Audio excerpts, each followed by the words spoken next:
UFC Fight Night Allen versus Curtis is coming up this weekend, and today, guys, I have the entire full card breakdown. We're going to talk about fight predictions, bets, everything to do with these fights, even the fighters that I want to win. We're going to go through all of it, and timestamps will be there if you'd like to skip to any particular part of the video. Hello, everybody, and welcome back to another video. If you are new here, my name is Kyle. I am your guy with too many YouTube channels. Let's get straight into the card today, starting off with Melissa Tonya Mullins taking on Nora Cornolle. Now, just in case you don't know, there is a little bit of confusion on Melissa Tonya Mullins' name. She is formerly Melissa Dixon. We have seen her many times before. Even though she's only 6-0, I feel like we kind of know what this chick's all about. Anyways, she is a very accurate striker with lots of power behind her hands. Actually, for a WMA fight in bantamweight, and you'd see a little bit of lack of power with these fighters, but she actually does have really good power. She does a very good job at range in the clinch. She has Brazilian Jiu-Jitsu to back it up, but she doesn't use her wrestling all too much. She is 6-0, has not really had any hiccups as of recently, and she's only had one fight in the UFC so far, but at the end of the day, this chick does have skill sets. Like, she has everything that you would want in a fighter, especially somebody entering the bantamweight division, but coming into the UFC, she did prove that it was a little bit of a low-level fight. It was just, you know, when these fighters come in and you realize, oh my god, these two fighters are part of the UFC bantamweight division, that she kind of fits right in there. She isn't like 100% trash, just like you see with a lot of the bantamweights in this division, but honestly, like, she can scrap, she can fight, but there's not a ton of technique behind it. Like, she does have patience, power, has a good job at range, but sometimes when she's just throwing punches, it's kind of just all over the place. It's really weird to describe. So coming into the UFC, like I said, people were pretty high on Melissa Dixon, but then she came in and she kind of proved that she's, at least to me, a little bit better than your average bantamweight. She's taking on Nora Cornolle, who is the way I can honestly describe this chick is she is violent. She's violent, she's aggressive, and she will throw kind of every single little strike possible at you in order to get the finish. She does have low fight IQ at times, especially, like, you will see her chasing the finish. Like, no matter what, she wants to finish you. So it's really strange because if she's fighting someone where she can take her down, like maybe the path to victory for Melissa Mullins will be to take her down. Nora Cornolle won't do that. No matter how much of a strength she could have on the ground, she will go, oh, I can punch your face off and try to get the finish. And she does get finishes, but she doesn't always get the finishes. And she came into the UFC against Jocelyn Edwards, kind of showed the problem there because this was another low-level MMA fight. Both girls in this fight were sloppy and they couldn't finish each other. So you have two fighters that are, in my opinion at least, better than your bottom-of-the-barrel bantamweight fighters, kind of at the same level. That's how I'm feeling about this fight, but when we're breaking down this fight and when we're taking a look at how these two match up, I am leaning ever so slightly to the side of Nora Cornolle in this fight just because the will to win is there. The will to win, the violentness of her is there. She wants to absolutely come in and take your head off. So when you have two fighters, in my opinion, that have similar skill sets, I'm going to go with somebody who is constantly chasing finishes. That's why I'm kind of leaning towards Nora Cornolle in this matchup particularly. But when it comes to who I would really like to see in this fight, I don't really care, to be honest with you. It's the bantamweight division, and there's really nothing too special to take a look at here. Sorry about that. I could finally close the window. My dog ended up getting up, so I'm not looking like I'm coming from the gates of heaven anymore. But anyways, taking a look over at the betting side of things, you can see that Melissa Dixon is actually sitting at a very comfortable favorite over here, which, to be honest with you, is quite surprising. And it is important to note, guys, I'm recording this video before the UFC event that you saw today. I'm scheduling this to go live right when that UFC video card ends. But anyways, as an underdog, I actually really don't mind Nora Cornolle. It's too bad that we don't have any of the round lines right now, but this is definitely one that I would consider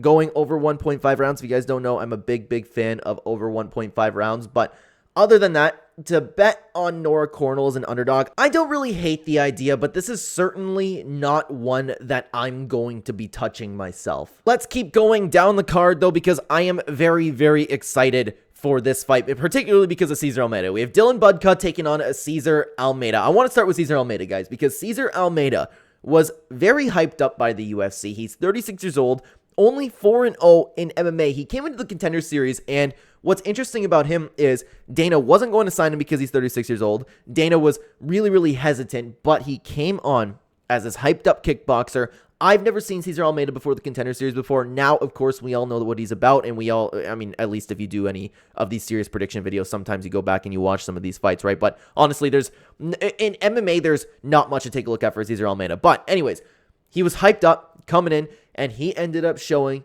an incredible display of skill. This man is not only a kickboxer, although people might hype him up to be, he has, like I said, he has a fantastic skill set from BJJ to heart. He literally actually can do anything, and it's very rare that you have a guy who's 4-0, and I am really hyped up from him. And another thing that I really did like is he did a lot of damage on the ground. His ground and pound is really good.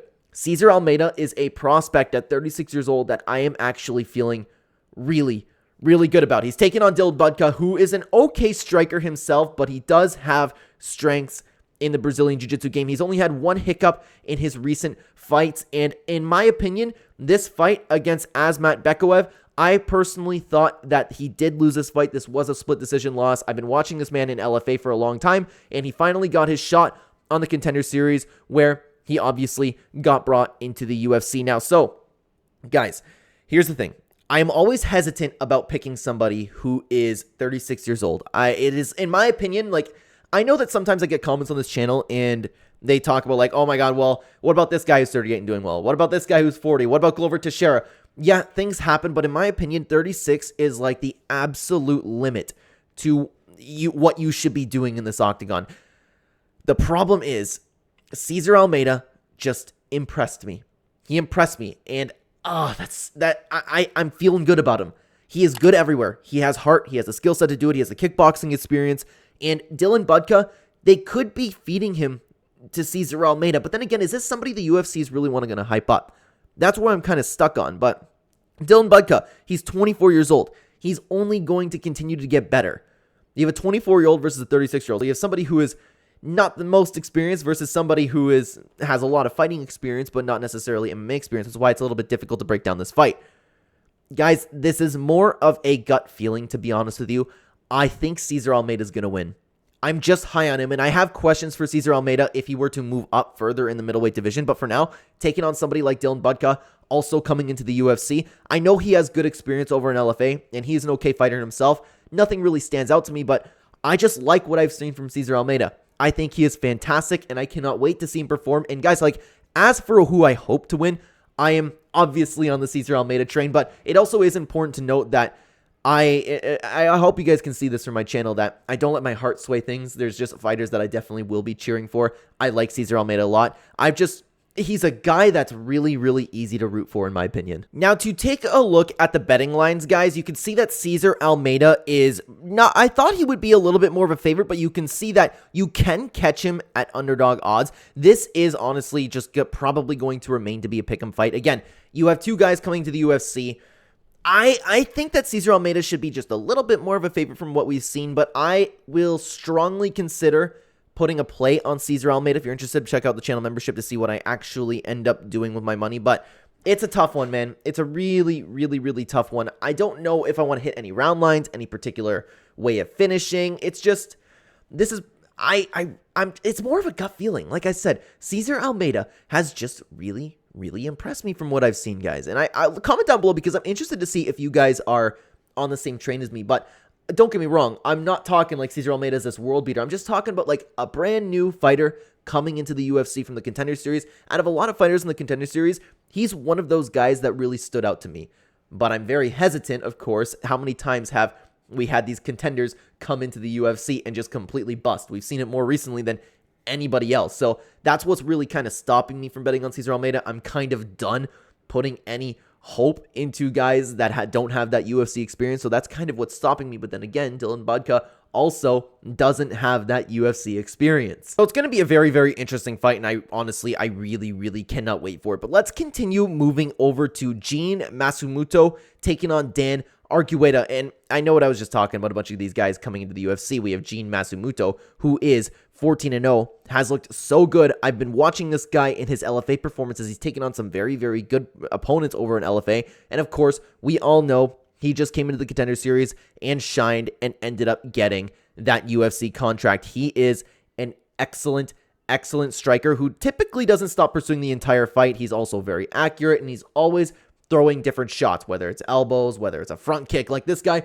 will throw everything into the toolbox, and he does a really, really good job overwhelming people with his striking, and like in the sense where you never know what's coming. You think that he's going to throw another body shot, and then all of a sudden there's a shot to the head. You know what I mean? So other than that, his defense is also very, very on point, and his hands are always up. So when you're striking, he's a little bit of an issue, but the problem is he has been shown to be susceptible to takedowns at points in his career, and he's 14-0. Like I said, he's been able to get past that adversity, but nothing really. I'm not that confident enough in his takedown defense or his ground defense to really say that, okay, well, he has the jiu-jitsu to back it up. He kind of survives when that happens, but he's taken on Dan Argueta, and this is why it's a very interesting matchup, because Dan Argueta is a grappler who only wants to grapple. He has very, very good wrestling with Brazilian Jiu-Jitsu to back it up. He wants to come forward. He wants to take you down. He is 9-1 and has been fairly active. Of course, we have the two little hiccups we have over here, but we all know that what we're getting with Dan Argueta. We all know what we're getting with Jean Matsumoto. These guys are going to come in, and they are going to strike and grapple. Dan Argueta is going to try to grapple. John wants to come in and strike. I think there is a very, very clear difference in strength between both of these fighters. Here's the thing. I was just talking about these guys, these contenders coming to the UFC and not performing to the level that they're supposed to be, but Jean Matsumoto at this point in his career does have good experience against very, very good, well, not very, very good, but good competition. Like, I always am hyped up about these guys coming up from LFA, because I do believe that LFA is a very underrated organization. There has a lot of good fighters there. You have so many UFC champions that came out from the LFA. I like what I've seen from Jean Matsumoto a lot. He's 24 years old. He's only going to continue to get better, and I like, man, his striking is so nice that I feel like he's going to get the job done. And I got to think that he knows that he's fighting a grappler here. He knows he's going to fight somebody who just wants to come in, take you down. He's got to prepare for that. I hope, and I could see the fact that I could see a world where he really, really improves in that sense. Will he? That's a question that remains to be answered, but I am a little bit more high on Jean Matsumoto than I am Dan Argueta. I'm going to officially pick Jean to get the win here. I'm kind of at like a 70-30 percentage-wise when it comes to that, but I see a world where Dan Argueta could take him down and grind him out, maybe submit him. And as for who I hope gets a job done, I would like to see Jean keep getting the ball rolling over here. I would like to see him get into a UFC career in his own right here, but if we take a look over at the odds, we have Jean Matsumoto sitting at a okay favorite over here. I don't know. Yeah, I feel like I agree with that, but to put a play on him, I'm certainly not going to do that. Here's the thing, though. Do I want to round bet on this one? This is definitely one where I will wait and see how the round lines actually come about, because I could see decent odds for this one, because John could possibly finish him on the feet. Dan could finish him on the ground. He does have very, very good Brazilian Jiu-Jitsu, Dan Argueta, so is there a world where he submits Jean Matsumoto? I don't know. And it's a very, very interesting fight for that reason. I don't like the underdog on Dan Argueta. I do like Jean Matsumoto. I don't think I'll consider throwing a bet on the round lines here, but again, I'd have to take a look at the odds. It'd have to be good odds. If it's something like -200-300, then that's not for me. But I can't wait to see what they actually come out to be. Guys, if you're interested, we will have a complete betting guide video coming out either tomorrow or the next day. It'll be out very early in the week. Let's keep going on the card, though. We have Cynthia Calvillo taking on Piera Rodriguez. It's crazy to me that everybody... Do you remember back in the day when Cynthia Calvillo, like, everybody was hyping her up to be some crazy thing? She won. She said, "I'm not surprised." And everybody was like, "Oh my God, she did what Nate Diaz did." You know, nobody was ever, like, incredibly high on her, but she did have promise in the division. Now she's sitting here at 9-6, completely winless. She cannot put it together every single time we see her. And obviously, there has been a lot of weight issues on her side. She's still fighting at strawweight, which is crazy to me. But other than that, we know what we're getting with Cynthia Calvillo. She is a subpar but well-rounded striker who's very, very slow, can be overwhelmed at times. It's just, yeah, she's not good, man. She's not good. But she has a technique there. That's the problem. It's just like when she gets brought into these fights, there becomes problems. But anyways, she's taking on Piera Rodriguez, who is a very good striker for this division, who can actually finish fights. And she does a good job at bringing people into a bunch of brawls and then uses calculated chaos, which I like to call, which is, of course, amidst the brawl, you can throw your technique in there. A guy we're going to talk about later on in the card, Chepe Mariscal, is fantastic at doing this. Comes in, sucks you into their world, has you swinging wild, and then throwing the crisp 1-2, throwing a nice hook in there, throwing some body work in there. She does prefer to strike. She can explore the ground options, and she just ran into her first loss in the UFC against Jillian Robertson. Now, it is important to note that Jillian Robertson, well, it's tough to talk about with Jillian Robertson because I believe that Jillian Robertson is slightly better than her record. Slightly. But Jillian Robertson is better than a lot of WMMA fighters you see on the roster, because if you take a look at the type of fighters that she was taking on, especially when she came into the UFC, she had a win over Kay Hansen and a win over Sam Hughes. That means very, very little in my opinion. So she's fought a little bit of a step up in competition in Jillian Robertson, and she lost. Okay? But that's what Jillian Robertson does. She's good. She has an armbar, and Jillian Robertson was able to take her into a world where she wasn't comfortable. Cynthia Calvillo is at the level of your Kay Hansen and your Sam Hughes. I'm kind of leaning towards Piera Rodriguez to win this fight. Cynthia Calvillo is no longer disciplined. We know this. She has the weight misses. She is not talked about at all. You never see her doing any media anymore. She comes in and she's probably getting a paycheck. She's almost 37 years old. She's slow. She has never improved. And you have somebody in her prime in Piera Rodriguez who is looking like somebody. She actually wants to come in and finish fights. Cynthia Calvillo, you do not get the same thing. So I am definitely picking Piera Rodriguez to get the win here. And as for a fighter who I want to win, honestly, guys, I can care less for this fight. I really couldn't care less. I'm definitely going to, but you know what? We'll talk about it in just a second because I do want to take a look at the betting, because something I was considering doing and strongly considering doing is throwing money on the over 1.5 round line for this. You see Cynthia Calvillo, which is shockingly, you have Piera Rodriguez, who is almost a 2-1 favorite over here. She's kind of bouncing around in the odds, as you can see right now, but man, I do not trust Cynthia Calvillo one little bit to be that much of an underdog. But for this, I know that Piera Rodriguez wants to come in and finish you, but Cynthia Calvillo does a good job of surviving, man. She's there. She does nothing. She's very slow. And I actually really do like the over 1.5 round line on this fight. I see quite a few spots that I will be targeting myself. And again, check out the membership if you are interested in seeing what I actually end up placing. But this one is definitely not one to bet on, in my opinion. I do like the round lines for this fight in particular. Let's keep going up the card, though, to the next fight. We have Alatengheili Alateng versus Victor Hugo. I apologize. I'm probably pronouncing that name wrong. Anyways, we have Alateng, who is a technical striker with grappling to back it up. He prefers to stay on the feet. He's a little bit low volume, so in the past, he has been not necessarily overwhelmed, but he can be coasted to a decision, if that makes sense. He's taking on Victor Hugo, who a lot of people are still quite high on. This dude is a very, very strong finisher, both on the feet and on the ground. He can KO you. And when it comes to the ground game, that might be a bad idea to take Victor Hugo down, because he does have a very, very good ground game. Now, Victor Hugo is coming into this fight on a 12-fight win streak, which is very, very impressive, although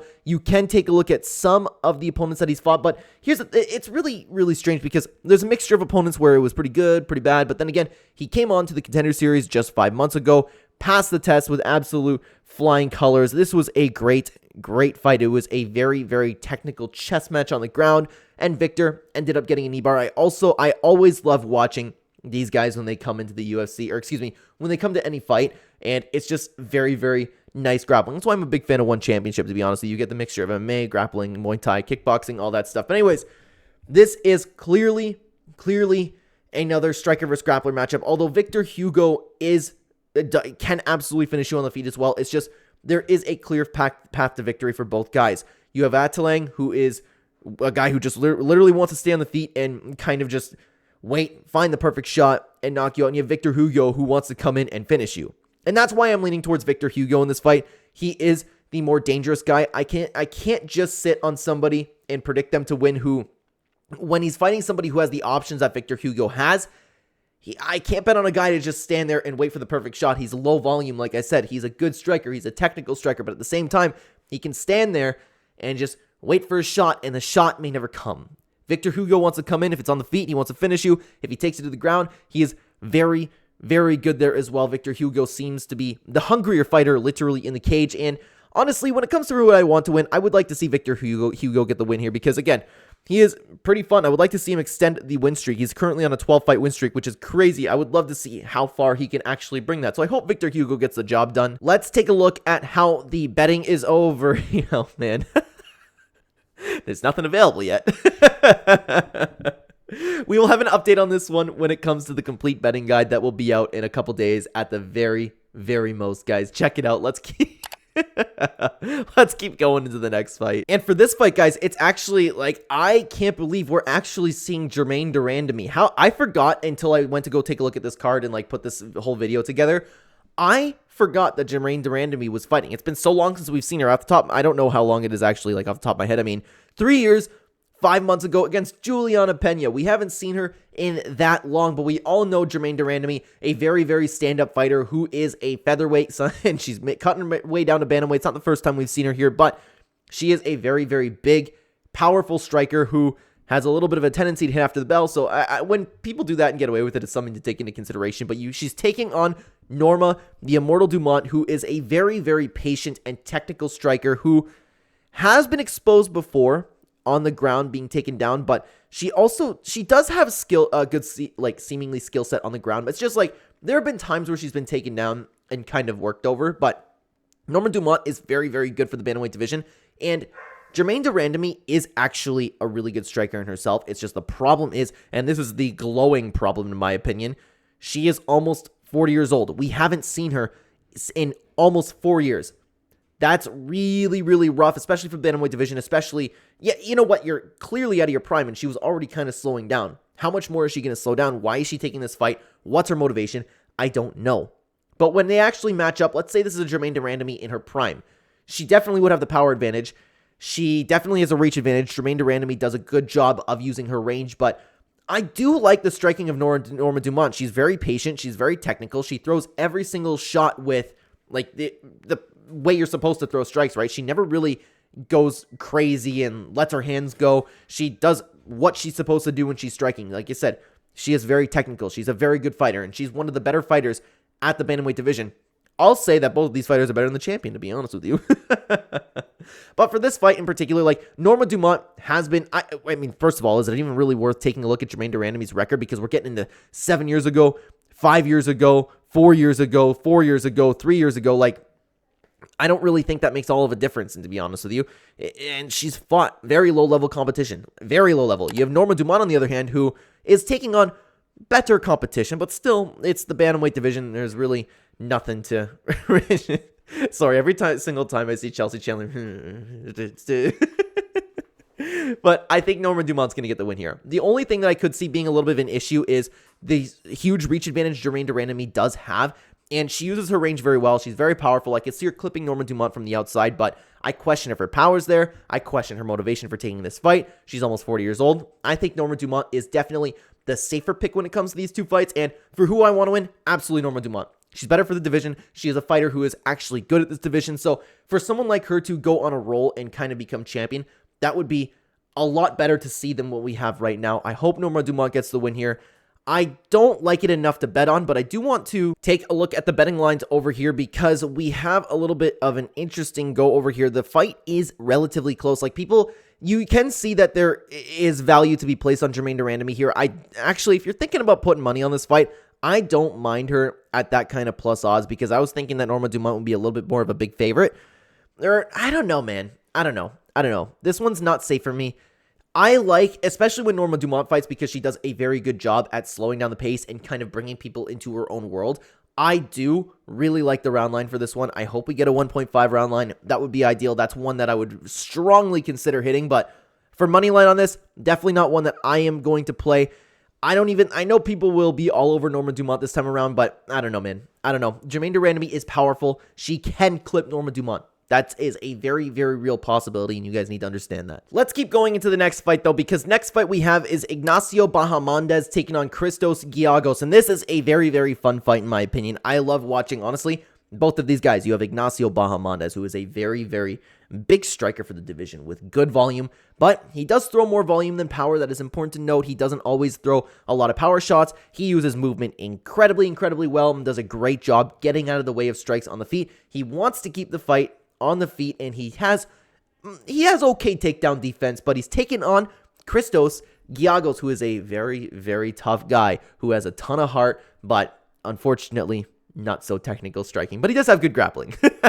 I do believe that Christos Giagos is better than his record shows. There's just times where he can't get the entire job done. He has been through the absolute ringer of the division, and that just goes to show for like the rest of his career as well. He's 34 years old right now. We've seen him a lot, and the Daniel Zellhuber fight just 6 months ago is like a prime example of what I'm talking about. In this fight, he was winning literally the entire fight. He was darting in and out so fast, and he was looking really, honestly, he was looking like a vastly improved striker. He was landing great shots in here.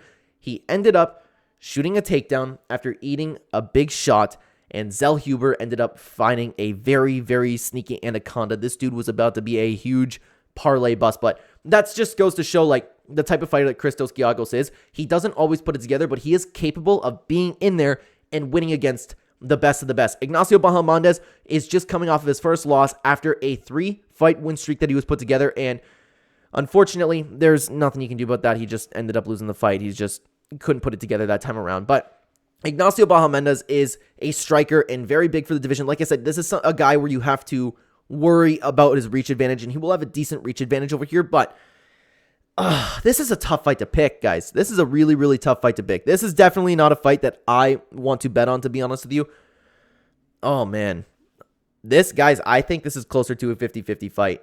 You have Ignacio Bahamondes, who's huge for the division. That could really, really play a factor into this fight, but you have Christos Giagos, who has all the heart in the world, and he is, in my opinion, like I said, he's better than his record is, and he has all the heart in the world. He will have no problem taking on Ignacio Bahamondes in the striking match, and he does, oh man, it's a very, very difficult fight to predict. Guys, I don't know, man. This one is a little bit of 50-50 in my opinion. I am just going to sit back and really enjoy this one because it's going to be a very, very nice technical fight. It's probably going to be a dog fight. This, in my opinion, is honestly contender for fight of the night. And for a fighter that I hope wins, I would like to see Giagos win because, again, he's 20-11. He's 20-11. We know that Ignacio Bahamondes has a promising career ahead of him, and Christos Giagos is 34 years old at this point in his career. He is heading towards the end of things, and I would like to see him put it together. I would like to see him get the win because, again, he is a better fighter than his record shows. Now, let's go take a look over at the betting side of things over here. You see Ignacio Bahamondes at a very, very comfortable favorite here. Honestly, if you're talking about throwing money on underdog odds, this is a fight where I don't mind. But then again, in saying that, it's like, how much do I really mind it? Because I was just talking about this fight being 50-50, so it's kind of like, if you throw money on this fight, you're flipping a coin, but if it lands on tails, you get a lot more. But for underdog odds, I like Christos Giagos a lot. Typically, like, I'm going to make the betting guide video after this and like the sum up of everything that I'm talking about today. I was originally going to say like, don't bet on this fight, but now that I'm taking a look at the odds right now, I don't mind an underdog opportunity to Christos Giagos. If you're targeting value, if you want an underdog on the card to win, I think this is a very, very good play to have. Play for an underdog, I mean. It's a very, very close fight. Both guys are fantastic. I do also like the over 1.5 rounds on this fight because when you have two guys who are incredibly, incredibly tough, like Bahamondes and Giagos, typically they do go over 1.5 rounds. I think both of them are great fighters. I'm going to sit back. I'm going to enjoy this fight, possibly have a little bit of a play on it. But again, I'm going to enjoy this one, man. It's going to be a good fight. Let's keep going on to the next fight, though. And guys, this fight I am probably most excited for on the entire card. We have Court McGee taking on Alex Morono. I know I just said on the entire card, but not the entire card. It's just, I'm a really big Alex Morono fan. I have a lot of respect for the guy, the way he carries himself, the way he fights, the way he respects his opponents. I like him a lot. But anyways, I'll start with Court McGee, though, because just like we were talking about with Christos Giagos, he is infinitely better than his record shows. He's 21-12. This dude has a lot of really, really close fights against a lot of really, really good opponents. The only problem is he's 39 years old, and it's very evident that at this point in his career, he has slowed down. He is not the fighter that he once was. Court McGee was fantastic, but I don't believe he is still fantastic. His technique is there.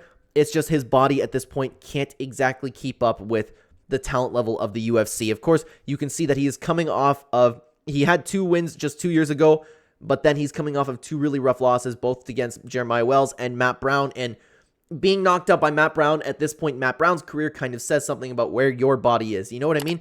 And that's 10 months ago. He's coming in at 40 years old. My point being, Court McGee isn't the fighter that he once was, but he is better than his record shows. Does that make any sense? This dude can fight anywhere in MMA. You want to talk about jiu-jitsu, Muay Thai, you want to box with him, he can do it all, and he can arguably do it better than you. Again, he's just slowed down in his old age. He's taking on Alex Morono, who, oh boy, okay. He's a clean striker, very, very nice movement and good grappling, but sometimes this dude just doesn't show up. Sometimes he doesn't. I don't get it. And guys, like, I lost money on the Joaquin Buckley fight. I thought it was prime time. I thought it was a great matchup for Alex Morono to win. I thought he was going to dance around him. And the fight was like, honestly, okay, the fight was a little bit on the slower side. It was evenly matched until the third round where Buckley just landed a huge shot and Morono just was not able to recover, and that ended up getting the win. But other than that, every once in a while, you can see by Alex Morono's record, he's 23-9. Every once in a while, this guy just doesn't show up. Sometimes he shows up, he's dancing around, movement's solid, the grappling's there, he takes it. He can fight anywhere in MMA as well. Alex Morono is a fantastic fighter, but he's very inconsistent, just like a fighter we're going to be talking about later in Alexander Hernandez. Sometimes he comes in, oh, that's not the Alex Morono I know. What's this weird guy doing here, standing here, not doing anything? But he has good wins over great guys. He has fought a lot of different people at welterweight. Sometimes he just doesn't show up, man. That's pretty much all there is to it. But when breaking down and predicting this fight, I think that Alex Morono is absolutely going to win, even if we get a little bit of that version of Alex Morono that doesn't always show up. Court McGee is not the same fighter that he was, and Alex Morono still is. Alex Morono is a very good striker, and I have a feeling he's going to be dancing around Court McGee, but then again, that's what I said about Joaquin Buckley, right? But Court McGee is a different fighter than Joaquin Buckley. Court McGee is not Joaquin Buckley. I really, really hope that Alex Morono gets a win, and it sucks to cheer against Court McGee. I just, like I said, guys, if you follow the channel too, you would know that I'm a big Alex Morono fan. Huge respect for the way he carries himself. I like him as a guy, and Court McGee I like as well, and it's sad to see a fighter kind of on the downslope that Court McGee is at right now. I would love to see him, like, maybe lose this fight and then win his next one. I'm not going to cheer against Alex Morono, man, but I do think he's going to get the win. And everything I was just saying on here is very evident when you take a look at the betting over here. You have Alex Morono sitting at an absolutely huge favorite, and I would go as far to say that Alex Morono is a parlay piece. I really would. It's sad to say about Court McGee. I know he has good underdog value on him right now, but I don't even like the round lines. I don't like a particular way to win. I just like Alex Morono straight up at money line. In my opinion, this is a safe bet to make, but if you're just shooting like singular for Alex Morono here, just one money line bet, that is probably not worth it, because again, Alex Morono at times doesn't exactly show up to the fight. Now guys, really quick before we get into the main card, I have been talking a lot about betting and I make a lot of videos about betting. If you were interested in seeing where I officially am putting my money where my mouth is, check out the channel membership. There will be a link down below or the join button next to the subscribe button. And every week you can see either Thursday or Friday, I will make a list for the community posts on the YouTube page if you are interested in just straight up seeing the picks. I also make a members only video explaining my bets, how confident I am, how much money I'm putting on them, and going really in depth. And for this weekend in particular, I do see quite a bit of value. If you're interested in seeing how I did in other weeks previously, you can check out all the proof is in each recap video that you can see. We've been doing very well in the betting, and I'm recording this one before the card that you just watched, and I'm feeling really good about that card, guys. I'm feeling amazing about that card. So it's very cheap compared to other channels. Check it out. The links will be in the description down below. And also, one more thing before we keep going. If you are interested in checking out OddsJam, we have arbitrage betting. We have positive EVs. You can take a look at bet tracking. You can take a look at exactly what value you can get on different sports books everywhere. That's what I've been using as the week goes on. You can see a lot of different sports books having a lot of different value for different people. Like, I don't remember what fighter we were talking about, but there was literally plus money for another fighter on one of the sports books. So you can take a look at OddsJam. It's a fantastic tool. I've been using it myself, and if you're interested for that,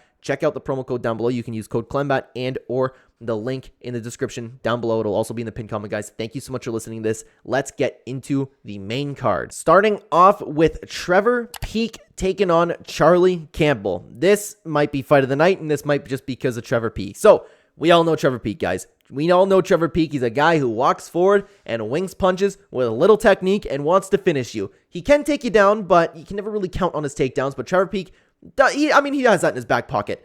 We all know, like I said, what we're getting with Trevor Peek. He's a guy who wants to come in and take your head off. There's no technique behind it. Like, literally, whenever I watch fights with my brother, and he kind of forgets the name of Trevor Peek, but he describes it as the guy with the weird standing hammer fist. Because if you remember, I don't remember what fight Trevor, or it's probably multiple fights to be honest with you. Trevor Peek will just, he wants to hit you so bad that he'll just like do this. It's so strange and so funny, but at the same time, it works. He wants to overwhelm you. He wants to break you. Charlie Campbell. He is a guy coming out of Longo and Weidman MMA. He is a striker with really, really good power and nice crispy shots on the offense, but the problem is this dude can be tagged quite a bit, and that worries me for a Trevor Peek matchup in particular. So I do want to talk about Trevor Peek's last fight because we did see him finally lose to Chepe Mariscal, and that was an absolute war, man. Chepe Mariscal is a fantastic fighter in himself, but I want to talk about this Muhammad Yahya fight because Trevor Peek, we saw a little bit of a different Trevor Peek show up this time around. I was so excited to watch Trevor Peek fight. I remember that card. I think it was during the day, actually. I was sitting there chilling with my mom. We were both watching the fights together because my dad was sleeping, and I don't remember, like, it was just my mom and I. It doesn't really matter. I went over to my mom's. We were watching the fights. We were eating some food, and I was like telling her, like, man, Trevor Peek's so much fun to watch. And I was watching it, and Trevor Peek comes in. He actually used some technique. This is the first time we've ever seen this from Trevor Peek, by the way. He utilized decent wrestling, and he looked very, very good doing so. Other than that, we did see elements of the typical Trevor Peek in this fight, and he had the pressure and the power to win the bout, but it is important to note we could be seeing a different version of Trevor Peek coming into this fight. For the first time, we saw technique, and he had good technique. Still did the Trevor Peek stuff, but he still had really, really good technique. Charlie Campbell has, since his recent loss, he put together 2 wins and now had 1 shot back into the UFC, ended up getting a knockout here, so he's fighting against Trevor Peek, guys. When you're looking at this matchup, it's probably going to be a striking matchup. I do not like how often Charlie Campbell gets hit. He does have really, really good power. He has nice, and I think I described it as crispy. Like, his shots are crisp. Like, he has pretty good striking. It's just when you're getting tagged more in fights, I don't like the idea of being tagged by Trevor Peek. Trevor Peek will want to take your head off. Trevor Peek will want to keep tagging you. And I just see, I think this is one of the matchups where Trevor Peek can actually shine a little bit. Am I confident enough to bet? That I don't know. That I'll need to take a look at the odds for. But right now, I'm going to be picking Trevor Peek to get the win here. Trevor Peek is in his prime. Same with Charlie Campbell. Both guys have been looking good. It's just this matchup in particular, I think Trevor Peek could have a little bit of an edge in. And for who I want to win, guys, obviously Trevor Peek. I'm a huge, huge fan of that guy. That guy, you have to do nothing but respect a guy who literally puts his heart out there in the cage. If there was one guy to take the heart out of the body and throw it in the octagon, it is Trevor Peek. Same with, honestly, Chepe Mariscal. Can't wait to watch this guy. I love Trevor Peek. It's so wholesome when he wins. He's so happy when he wins. I want to see that happen again, and he's an absolute blast to watch, guys. Now, when you take a look at the betting side of things, it's a little bit surprising to me that Trevor Peek is a little bit of an underdog here. This is one that I will definitely be considering targeting myself. I also like the over 1.5 rounds for this fight because you have 2 guys who are really, really tough. It's just, if somebody's going to get finished, I think it's going to be Charlie Campbell. I don't think Charlie Campbell will be able to finish Trevor Peek, but you have 2 really tough guys, 2 decent strikers. Trevor Peek coming in there trying to want to make chaos just as usual. I'm just interested to see if Trevor Peek is going to come in with a little bit more of a calculated approach like we've seen him. But for plus money on Trevor Peek, I really, really don't mind that at all. So that's a line that I'm going to be paying attention to as the week goes on. Let's keep going down the main card, though, down to a heavyweight fight. We have Lucas Brzeski taking on Walter Walker. Now, there's a lot of hype on this guy, Walker, because he is a heavyweight with, interestingly enough, he has beaten a lot of undefeated guys. And here's the thing, though, it's over at MMA series, and it's make of those wins what you will. But he does have a decent skill set. He can knock you out and definitely explore the ground game behind it. He is coming into the UFC in his debut over here, and it looks like that the UFC really, really wants to push this guy because he's taken on Lucas Brzeski, who is a very, very athletic heavyweight and a well-rounded MMA fighter who is, to be honest with you, he's 8-4 right now, but I don't know, man. It's really weird to see him being 8-4 because he has lost to both Carl Williams and Martin Buday, and this one was a split decision loss. But at this one with Waldo Cortez Acosta, this loss doesn't exactly look all that great in your career. So the point is, I don't think there is too much to break down in this fight. You have Walter Walker who's coming in with a lot of power, and the UFC, I would imagine, this is a dude that the UFC can push, and Lucas Brzeski is not somebody that the UFC really wants to push. We've seen him on a 3-fight skid over here. He's fighting us for his career. It's a little bit unfortunate, but I don't think there's really much to say. I think Walter Walker could either take him down and beat him up, or Walter Walker can just chin Lucas Brzeski because we have seen that happen to him before. It's unfortunate, but it's just the reality of MMA sometimes, right? I'm going to pick Walter Walker, although I know it's not too in-depth with that pick. I can see that happening. I can see the UFC really coming in, wanting him to ching Lucas Brzeski, and then they can push this guy because the heavyweight division is just so oversaturated with talent that just doesn't exist. And it sucks because Lucas Brzeski is a well-rounded MMA fighter. He's better than a lot of guys you see at the top of heavyweight, but he just can't put it together. He's on a 3-fight skid. He's been finished. He's had lackluster performances. I hope he can get back and get a win here, though. Walker, he can have another shot in the UFC, but Brzeski, I think, is better than his record shows. But unfortunately, there's nothing you can do about that, right? And when you're taking a look at the betting side of things, there is not much that changes over here. You have Walter Walker, who is a heavy favorite. I don't think, honestly, if you're thinking about like putting a parlay piece on Walter Walker, first of all, we haven't seen him taking on anybody like Lucas Brzeski. I know that he's fought good opponents, but those are good opponents outside of the UFC. At least Lucas Brzeski has UFC experience. I just think, and plus, this is heavyweight. Anything can happen at heavyweight. Anything can happen. So if you're thinking about putting Walter Walker as a parlay piece, or if you're thinking about shooting him even at the money line, I think that's crazy. I think that you should stay away from this one. I don't even like the underdog opportunity at Lucas Brzeski in this one. It's just any bet at all with this fight, I don't like myself, and I'm going to stay away from. But now, guys, let's move on to the featured fight, and I am extremely excited for this featured fight. We have Joshua Van taking on Lucas Rocha. I'll talk about Lucas Rocha because, honestly, I want to gush about Joshua Van. I think he's fantastic. Anyways, Lucas Rocha is 17-1, 23 years old, has a lot of MMA experience for his age. He's a very powerful finisher who does a good job both utilizing his knees, his punches. He's decently well-rounded, and you can see he has pretty much a clean victory. I like what I've seen from him so far, but of course, we haven't had him come into the UFC over here. We just saw him one fight over in LFA, then we saw him pass the Contender Series test with flying colors. He's taken on Joshua Van, who is 10-1. He is an incredible boxer with an insane chin and great pressure. He has sneaky takedowns behind it as well. And sorry, somebody came to say hi to me. Hi, baby. He will walk forward. He'll pick you apart. And you may, honestly, like,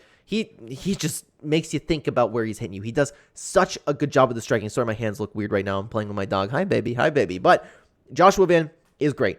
I really like what I've seen from him. His pressure, he's only 22 years old. He looks fantastic. I want to talk about the Felipe Bunes fight, though, because he took on a very good fighter. In my opinion, I think Felipe Bunes is underrated. He had a really... This is why I want to talk about this, is because we've seen a little bit something new in Joshua Van, in where he had an extremely rocky first round. He wasn't able to find his timing, but he also did take that fight on short notice, so make of that what you will, to be honest with you. And after the second, he found his game, and he did what he does. He boxes your face off, and with high volume, high pressure. He is so good at doing that, and I want to bring up this fight in particular because this is the first time, at least in recent history, that we've seen Joshua Van kind of come and beat adversity and kind of switch up his game plan, kind of tune into the fight like, okay, Josh, you lost this first round. Time to come out. We need to do better. And he came out and he did better. This dude is very good. But then again, like, even in saying that against Kevin Borjas, he ended up getting knocked down in that fight. He came in like, I'm just high on this man. I'm just really high on this guy. I think he is a very good fighter, especially for 22 years old. He's fantastic, guys. I can't pick against him. Like, Lucas Rocha is a good fighter. He looks extremely promising, but we already know that Joshua Van, he already has the UFC experience that we've seen against great fighters too, and I think he's going to win. I think this dude is going to go very far in flyweight, and honestly, I hope he wins too. I'm a big fan of Joshua Van already. I can't wait to see him perform. He's always exciting. His heart's on display. I'm very high on this guy. I'm very high. Now, I'm interested to see what the betting lines look like because, of course, and you can see, yeah, Joshua Van is a big favorite. Joshua Van's a big favorite. That makes sense, man. And it is important to note he's taking this fight just a little bit short notice, but he still has a training camp behind it. So, yeah, I think Joshua Van is safe to parlay, in my opinion. If you're looking to, like... it's tough because if you're looking for like a small round line somewhere, you want to throw Joshua Van in there. I think it's a little bit safe, but even like minus 400 is pretty steep. Minus 300 you can find. Minus 345 is the best odds so far that you can find. I just think he's a great fighter. I think he's fantastic, and I think Joshua Van is going to get another win in the UFC. But now, guys, I am excited. I am very excited, and this is actually the feature fight. I thought this was the co-main event for some reason, but there's a fight that actually slipped my mind. We have Morgan Charrier taking on Chepe Mariscal. Morgan Charrier is a very promising fighter, an explosive and an elusive striker who honestly typically does a really good job coming forward and using his counters. He uses his range very very well. He's 19-9, putting together a beautiful, beautiful 4-fight win streak. Coming into the UFC, he ended up getting a fantastic win. The defense he showed in this fight was absolutely on point. He ended up finding a body kick and found a finish after that. Now he's taking on Chepe Mariscal. I'm a big fan of Chepe Mariscal. I am a big, big fan of this guy. Chepe Mariscal. He's 15-6. Put together a nice win streak. I've been watching this dude since he came into the LFA. Came in, had that war with Trevor Peak, and he did fight Jack Jenkins, and he fought him very well, but I will say he was on his way to losing that fight before the arm injury. I don't know if he would have ended up losing that fight, but something to take note of, because honestly, I think Jack Jenkins is a very, very good fighter. So, Chepe Mariscal, this dude can do everything. He's powerful, he's accurate, and he does a really, really good job like we were talking about earlier. He creates chaos and uses technique through the chaos. Calculated chaos, this guy is strengths at. He will bring you into a war, and that's how he beat Trevor Peak. Brought him into a war, and Trevor Peak was happy to go into a war, and he ended up using technique through that chaos to get the better of a lot of things. He also has great takedowns behind his nice, accurate striking. He has good cardio, he has finishing instincts, he has the heart of the champion. This dude can do everything in MMA. You want to box them, that's fine. You want to have a jiu-jitsu match, that's fine with him too. This dude can do absolutely everything. I'm incredibly high on Chepe Mariscal. He is getting better every single time we see him. Morgan Charrier's defense, if he shows up and had the defense like we did see him in last fight, and he has had good defense in his entire career, he is pretty explosive, but even then, I don't know if Chepe Mariscal will fall under to the rangy striking of Morgan Charrier, because I think Chepe is just as good technical-wise. I think Chepe is a great fighter, and I think he definitely... I question, as Chepe Mariscal will get up the rankings, how good he actually is compared to those guys, but when he's taking on a guy at the level of Morgan Charrier, and I'm not saying that's a low level, I'm not saying that. Morgan Charrier is a very good fighter in himself. I just think that this is a good fight for Chepe Mariscal, and I'm going to pick him to win. I am still absolutely on the Chepe Mariscal train. I hope he wins, just like Trevor. It's crazy that Trevor Peak and Chepe Mariscal are fighting on the same card, because it's like two of the most exciting fighters in the entirety of the UFC. I'm high on Chepe Mariscal. I think he's going to win, but I do want to take a look at the betting lines, and you can see that this is actually a really, really close fight. Like I said, guys, Morgan Charrier is a very good fighter, and he's sitting at a favorite right now. Chepe Mariscal is an underdog yet again in his career, and I don't mind his chances for an underdog opportunity. If it stays like that, if the line gets even higher, I will absolutely be throwing money on Chepe Mariscal, but I'm interested to see. I'm going to monitor that line. I'm going to see how it looks. I'm a big fan of that guy, man. Not like, oh, I am a big fan of him, but I mean, I'm a fan of the way he fights. This dude is very, very good, very underrated. I'm surprised to see him at underdog odds again, to be honest with you. Guys, let's move on to the co-main event, though, because we have a very, to be honest with you, I'm a little bit surprised that this is the co-main event. We have Alexander Hernandez taking on Damon Jackson. Alexander Hernandez is kind of like Alex Morono that we were talking about, in the sense where sometimes this dude just doesn't show up. He's a great athlete with power, speed, technique, but the problem is Alexander Hernandez is incredibly inconsistent. Sometimes he shows up and looks like this absolute world beater. He looks like he could be a champion, but then sometimes he shows up and it's like, okay, this guy doesn't even belong in the UFC. It's weird the way he just shows up. Sometimes you know exactly what you're getting with him. He looks like he's going to kill somebody, or he's just an absolute bust. He's taking on Damon Jackson, who is 35 years old right now, coming off of 2 losses, unfortunately, and all this dude wants to do is grapple. He wants to walk forward, he wants to bring it to the ground, and he does a good job pressuring to do so. He's a very, very He's a very good grappler. Striking could use some work, and that's something that Alexander Hernandez can definitely take into consideration when looking to get the win here. So before his recent 2 losses, he was on an okay 3-fight win streak over here. Of course, he's coming off of 2 really, really rough losses, both to Billy Quarantillo, which isn't exactly aging well, and Dan Ige, who just happened to catch him, and Dan 50K Ige was back, knocking out Damon Jackson. It all depends, guys, if Damon Jackson can get this fight to the ground, just like your typical Damon Jackson fights go. I think Alexander Hernandez is explosive enough and strong enough to have that defense. We've seen him have that defense before, and I think Alexander Hernandez will be able to keep this fight on the feet. And I honestly think it'll look a little bit like the Jim Miller fight, where he just kind of coasted his way with powerful punches, messing up Damon Jackson's face, and kind of riding to a decision. I don't know if Alexander Hernandez is going to finish Damon Jackson, but the problem is, what Alexander Hernandez is going to show up? Is he going to show up and just do nothing? Like, when this dude doesn't show up, he doesn't show up. It's not like Alex Morono like we were talking about. Like, this dude sucks when he doesn't show up. So, that is a reason why you should always stay away from betting on Alexander Hernandez. But honestly, guys, For who I hope to win, I think I want Damon Jackson to win, man. I don't really have too much stock into them as like favorite fighters or anything. Alexander Hernandez can be a little bit of a goof. I like Damon Jackson a little bit more, so I hope Damon Jackson can get the win here. And honestly, guys, like I was just talking about, the odds kind of reflect it. It's a little bit closer to a pick'em fight with Alexander Hernandez being a slight favorite. That's a completely understandable take. Alexander Hernandez does have the potential of showing up and just boxing the face off of Damon Jackson, stuffing the takedowns, making him look a little bit silly, especially with the small losing streak that Damon Jackson is on right now. I think these odds are proper. I think it makes sense, but for me, not even a round line. I don't know. I am staying away from this one 100,000%. Let's talk about the main event, though, because this is a fantastic fight against Brendan Allen and Chris Curtis. Guys, Brendan Allen is fantastic. He's fantastic, guys. I've been made fun of on the channel multiple times at this point because I keep saying that Brendan Allen is a future champion. I believe that he would beat DDP. I believe he would beat Sean Strickland. And I believe that he would beat Robert Whittaker. I think he is the best fighter at middleweight right now. I know how crazy that sounds, and I'm ready for your comments telling me otherwise, but I wholeheartedly believe this dude's on track to be a champion, and he's going to be a champion. I know that kind of gives away my pick right now, but Brendan Allen's great.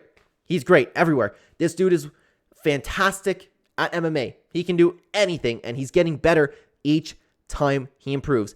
I am officially convinced of this dude. Take a look at his wins. They just keep getting better and better and better and better. And he's coming in and doing things like, for example, Paul Craig. He submitted Paul Craig.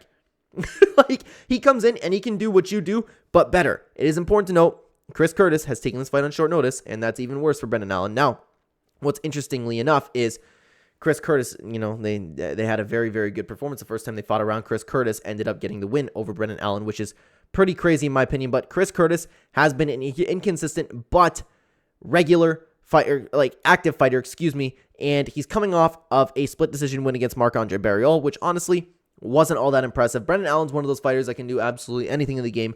Chris Curtis is a slower paced boxer who does a good job taking to the body. Hands are always up. Defense is good. He wants to counter strike you. And he has very good takedown defense. And Brendan Allen has very good takedown offense. So I'm interested to see how that's going to go. I feel like if Brendan Allen wanted to take down Chris Curtis, he could. But Chris Curtis has fantastic defense, man. Fantastic defense. This is a 5-round fight.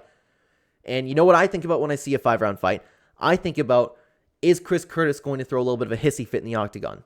Just like the Jack Hermanson fight, and just like a few other fights that we've seen, when Chris Curtis, the fight's not going his way, he starts flipping out and sucking even more. So I can see a world where Brendan Allen's out grappling Chris Curtis. I can see a world where Brendan Allen's out striking Chris Curtis, and then Chris Curtis is like, what's this guy doing, man? What's this guy doing? Like, why isn't he fighting me? I'm Chris Curtis.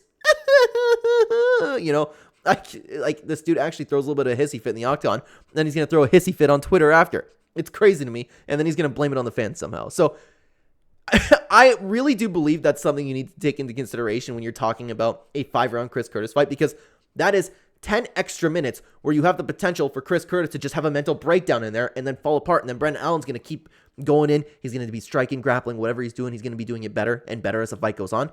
I'm completely convinced of Brendan Allen at this point in his career. I think he's better than Chris Curtis everywhere. This dude does what you do, but better. So even if they box, I think Brendan Allen could have the better boxing exchanges. I think he can counter-strike better than Chris Curtis, and I think he can take down Chris Curtis. I'm officially convinced of this dude.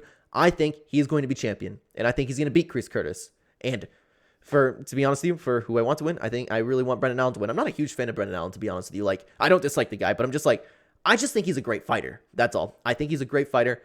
It's shockingly, I'm talking like Brendan Allen's my favorite fighter, but I just appreciate the way he fights. That's all. And guys, taking a look at the betting, you can see that Brendan Allen obviously is a favorite over here, and a decent sized favorite. You can see him as high as almost minus 250 about. Yeah, minus 250. You can get him at 213 for the best odds, and I honestly just might hit at money line, guys. I'm so confident in Brendan Allen. He probably is lock of the week. He's a fantastic fighter. I don't think Chris Curtis has any chance of winning this fight. It'll shock me if that happens. But guys, I'm excited, man. It's a really, really good card. Let me know what you think about it. Thank you so much for watching the video. I had a lot of fun talking about these fights, guys. Let me know what you think down below about all the fights. Check out the channel membership. Check out OddsJam. All in the description. Pin comment down below. Regardless, I appreciate your time. You could spend your time anywhere in the day, and you spent it over here watching this video all the way through. I really appreciate you doing that. That means a ton to me. Thank you very much, everybody. Check out the video on screen right now if you'd like to continue watching the channel. I will see you either there or in the next video, guys. Take care.